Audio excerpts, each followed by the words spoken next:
Hello, wedding wanderers. My name is Assumpta, and welcome to Ave Creations TV, a home for busy professionals and entrepreneurs who want to plan a timeless, sophisticated, and unforgettable wedding celebration or special event.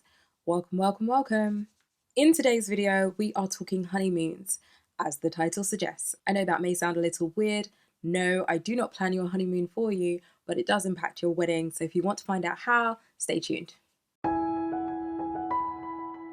You may be wondering where the idea for this video came from. Well, last week I was live on my Instagram with Taya from the 5 to 9 Traveler. If you missed it, make sure you're following me on Instagram. The link is in my bio, so make sure you follow. And we were talking about honeymoons from a single and a married person's perspective. And I shared with you our honeymoon story. It wasn't the greatest, but that's not what this video is about. Anyway, it's still there. It's in my IGTV, so check that out if you'd want to know more. Another reason for this video is that I have a post that's live on my blog that's sharing with you some luxurious suggestions for some honeymoon destinations, and it was guest written by Catherine from the Lux Life blog. So please check it out. The link is also in the bio. But one of the reasons why I wanted to do this video is because there are things that you need to consider with regards to your planning your honeymoon and your wedding, or you could consider that oftentimes people don't think about. And I thought this would be a fun video to do. So here we go. I should probably state also that not everybody goes on a honeymoon, completely acceptable, and that's fine. Not everybody wants to go on honeymoon or has the means to do so. It's not a compulsory thing. So let's be kind. Just a disclaimer. Before we get into the considerations, I thought it'd be fun to define what a honeymoon is, or rather where the term originated from. We all know that honeymoon is a holiday that we take after you get married, but I was curious as to where it originated from, and I thought I would share it with you. There's loads of information out there, but I really enjoyed the definitions that were shared by weddingwire.co.uk. You can check them out there, and I'm going to read them to you, so bear with me. So there are lots of stories with regards to the origins of honeymoon. One that is widely accepted is that the term was invented by the ancient Norse in the 16th century. It is said that they would give newlyweds a moon's worth of honey wine or sweet mead. So now moving on to the English tradition. So the beginning of the modern honeymoon dates back to the 19th century in bourgeoisie England. At that time, the couple took advantage of the post-wedding trip to introduce themselves to relatives who couldn't make it to the wedding. Until the marriage, the couple was never allowed to be alone together. So this was the time that they started living together and spent those first few weeks getting to know each other and settling into married life. This was their chance to finally be alone and enjoy each other's company more intimately. This tradition quickly spread to other countries in Europe in the 20th century. Many couples chose to travel outside their country thanks to great advances in transportation, especially after the emergence of television. The trip the couple made to visit distant family turned into a pleasure trip only for the newlyweds alone. So finally, I'm going to share with you, and this is a bonus fact because I love fun facts, and I am Catholic. It's the Catholic tradition.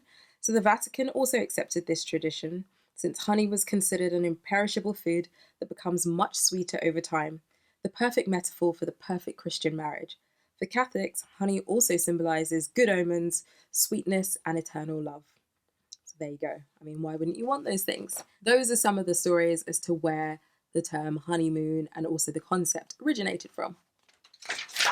On with the video. So first things first, you could choose to include your honeymoon budget within your overall wedding budget. This is actually the main reason I thought I would record this video.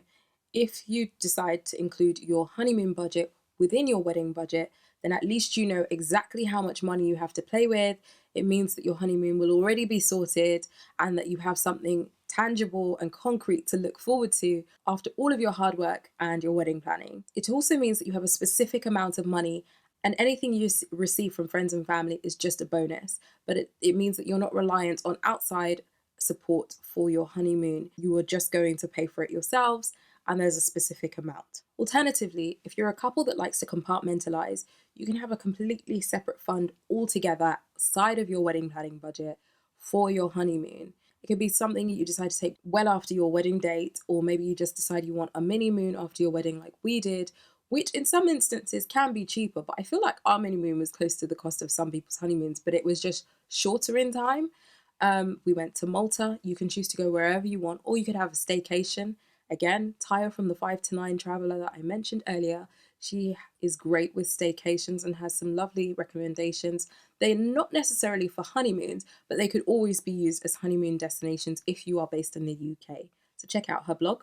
Whether you choose to go immediately after your wedding or at a later date, if you have a separate fund, it also means that it could be topped up by friends and family. Gift registries nowadays offer a service whereby people can either give you money directly, or you can attribute the money to things you would love to do on your honeymoon, like a candlelit dinner or couples massage and things like that. So that's a nice way of having your guests contribute towards your honeymoon.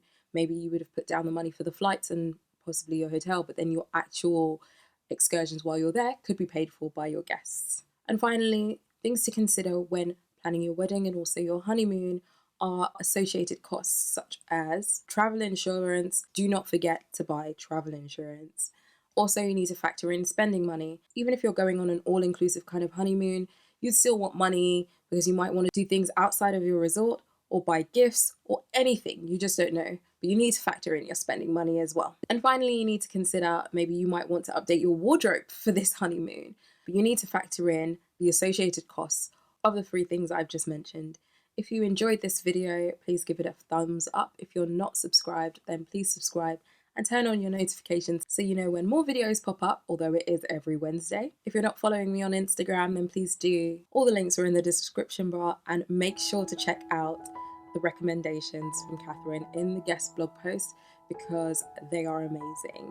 And I will catch you in my next video. Bye.